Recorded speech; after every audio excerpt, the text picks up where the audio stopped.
Sok Jo. Warahmatullahi wabarakatuh. Waalaikumsalam warahmatullahi wabarakatuh.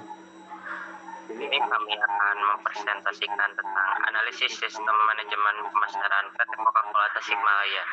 Sebelum mulai, kita akan memperkenalkan terlebih dahulu. Kita berkelompok cuma 2 orang. Yang pertama ada Asep Andriana dan saya sendiri. Next.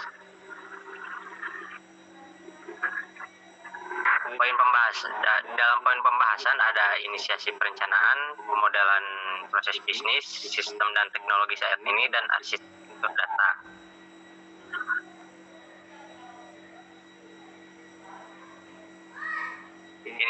Inisiasi perencanaan.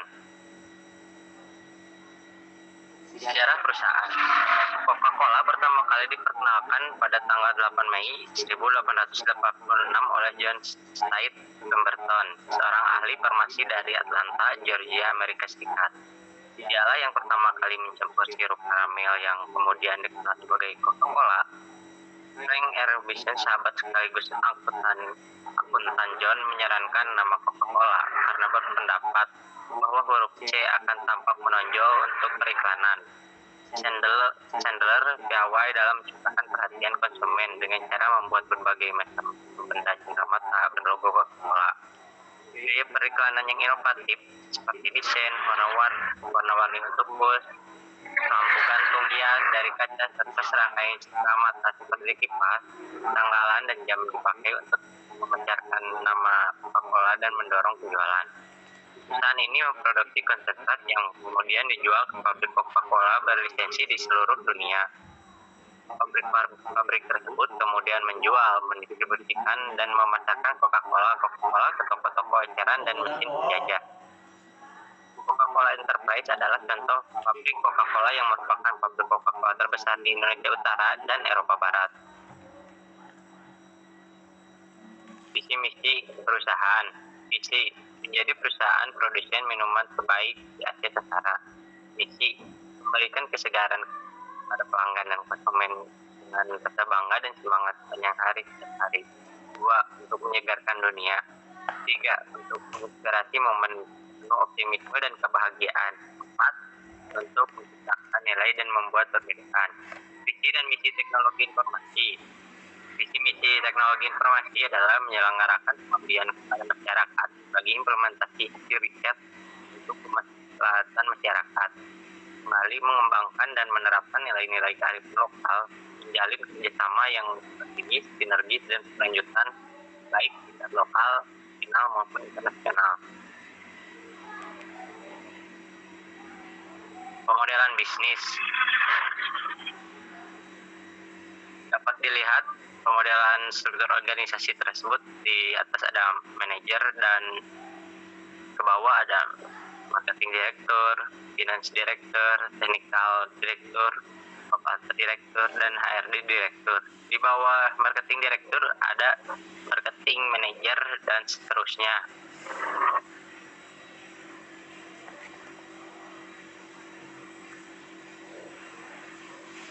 Analisis rantai nilai. Di analisis tersebut ada nilai pendukung seperti pengadaan, manajemen, sumber daya manusia, pengembangan teknologi, dan infrastruktur. Di pengadaan ada marketing direction. Kedua, di manajemen sumber daya manusia ada HRD direction. Di pengembangan teknologi ada technical direction. Di infrastruktur ada COP player. Nah, dan di analisis utamanya ada satu, logistik dalam penerimaan, penyimpanan, dan pendistribusian bahan secara internal. 2. Operasi, mengubah bahan menjadi produk yang dijual.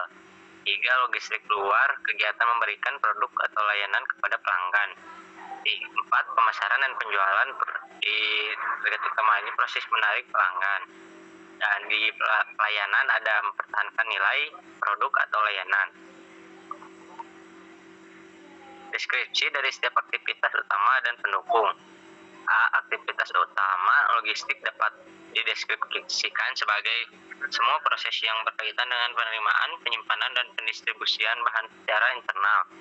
Faktor utama untuk menciptakan nilai proses ini adalah hubungan baik dengan pemasok. B. Aktivitas pendukung. Pengadaan barang yaitu semua proses yang berkaitan dengan usaha atau melakukan pengadaan barang yang dibutuhkan untuk mendukung semua proses bisnis yang terjadi di PT Coca-Cola. Tabel siklus hidup sumber daya dan produk. Setelah tahap inisiasi, langkah selanjutnya dalam perencanaan arsitektur enterprise adalah menentukan konteks dan lingkup enterprise dengan cara menginventariskan area-area fungsi yang dijalankan organisasi. Tiap-tiap area fungsi dapat disisihkan sehingga menjadi proses-proses bisnis dalam berbagai tingkatannya. Untuk melengkapi dan lebih memastikan kelengkapan dekomposisi dalam suatu area fungsi digunakan siklus hidup sumber daya dan produksi. Selanjutnya akan dibacakan oleh rekan saya, Andriana. Silahkan. Ya baik, saya akan melanjutkan presentasi dari Juli. Di sini ada sistem dan teknologi saat ini. Sistem dan teknologi yang ada saat ini di PT Coca-Cola adalah satu, untuk pengiriman data dari komputer ke komputer itu langsung terhubung ke pusat. Dua, untuk menginput data dari komputer ke komputer lainnya itu menggunakan jaringan internet yaitu Wi-Fi. Tiga, bentuk jaringannya adalah topologi STAR. Di sini ada hardware dan software. Hardware di sini ada komputer yang berjumlah 4, ada printer yang berjumlah 1. Sementara software di sini ada DMS, fungsinya untuk menginputkan data yang diorderkan sales dan nanti orderan tersebut akan dicetak di DMS tersebut. Terus ada Excel. Fungsinya untuk menghitung SO barang datang dan masuk ke gudang untuk diinput di sistem. Di sini ada desain teknologi, bisa dilihat gambarnya. Ada printer, ada komputer, dan terhubung ke komputer-komputer lain. Arsitektur data. Daftar kandidat entitas data. Di sini entitas logistik dalam. Ada satu, pemesanan bahan baku, data pemesanan bahan baku, data bahan baku, jumlah bahan baku, harga bahan baku, dan produksi bahan baku. Terus ada jumlah produksi, yaitu data banyak produk yang dihasilkan per hari, bulan, dan tahun. Terus ada kedaluarsa, data tanggal, bulan, tahun kedaluarsa suatu produk. Terus barang keluar, nama barang, tanggal produk, tanggal produksi, tanggal kedaluarsa, jumlah barang, dan penerima barang. Terus ada entitas operasi, di sini ada jenis bahan, yaitu data jenis bahan dan harga bahan. Waktu produksi, data waktu yang dibutuhkan untuk membuat satu produk. Hasil produksi, data hasil produksi yang dihasilkan dalam satu hari. Barang gagal, yaitu data kelayakan barang atau data jumlah barang yang gagal.